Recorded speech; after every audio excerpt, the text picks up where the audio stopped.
لقد تعرفنا في الحلقة السابقة على الهيكل المحوري في الجسم، والذي يتكون من العمود الفقري والجمجمة والقفص الصدري، وكم هذه العظام تساعد على حماية الجسم من المخاطر الخارجية.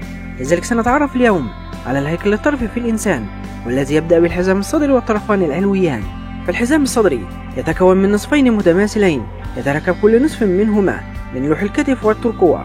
فلوح الكتف هو عظمة ظهرية مثلثة الشكل، طرفها الداخلي عريض والخارجي مدبب، وبه نتوء تتصل به الترقوة، حيث أن الترقوة هي عظمة باطنية رفيعة تتصل من الأمام بعظمة القص ومن الجانب بعظمة لوح الكتف.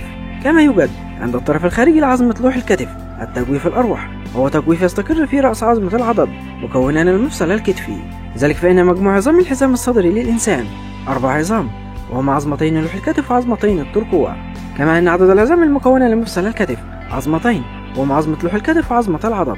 ويأتي بعد الحزام الصدري الطرفان العلويان، والذي يتكون كل طرف علوي منه من العضد والساعد وعظام اليد. فالعضد هي عظمة تبدأ برأس يستقر في التجويف الأروح، كما يوجد بأسفلها نتوء داخلي. أما الساعد فيتكون من عظمتين هما الزند والكعبرة.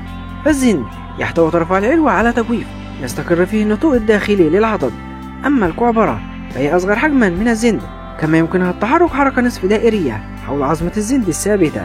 ثم يأتي بعد الساعد عظام اليد، والتي تتكون من رزغ اليد وراحة اليد وأصابع اليد.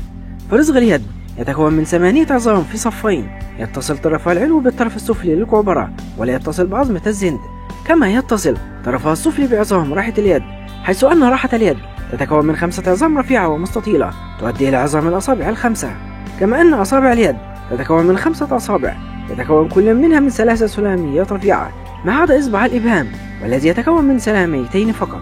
وهنا يصبح مجموع عظام الطرف العلوي الواحد للإنسان 30 عظمة، وهما عظمة العضد وعظمة الساعد، الكعبرة والزند، وعظام اليد المكونة من 8 عظام رزغ اليد، و5 عظام راحة اليد، و14 عظمة سلامية.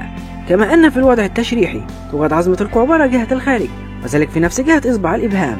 ولكن عندما تتحرك عظمة الكعبرة حركة نصف دائرية حول عظمة الزند الثابتة، تظهر عظمة الكعبرة متقاطعة مع عظمة الزند على شكل حرف إكس. كما أن عدد العظام المكونة لمفصل الكوع هما 3 عظام، وهما العضد والكعبرة والزند.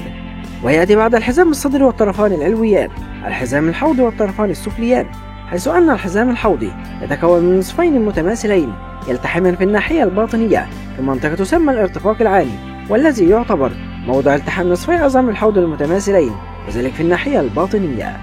ويتركب كل نصف من الحزام الحوضي من الحرقفة الظهرية والعانة والورك، حيث تتصل عظمة الحرقفة الظهرية من الناحية الباطنية الأمامية بعظمة العانة، ومن الناحية الباطنية الخلفية بعظمة الورك. كما يوجد تجويف عميق عند موضع اتصال عظام الحرقفة والورك والعانة، والذي يسمى بالتجويف الحقي، والذي يستقر في رأس عظمة الفخذ ليكون مفصل الفخذ. كما تلتحم عظام كل نصف ببعضها مكونة عظمة واحدة، وبالتالي يتكون الحزام الحوضي من عظمتين. لذلك يكون عدد عظام الحوض 4 عظام، وهما عظمتي الحزام الحوض وعظمة العجز وعظمة العصعص.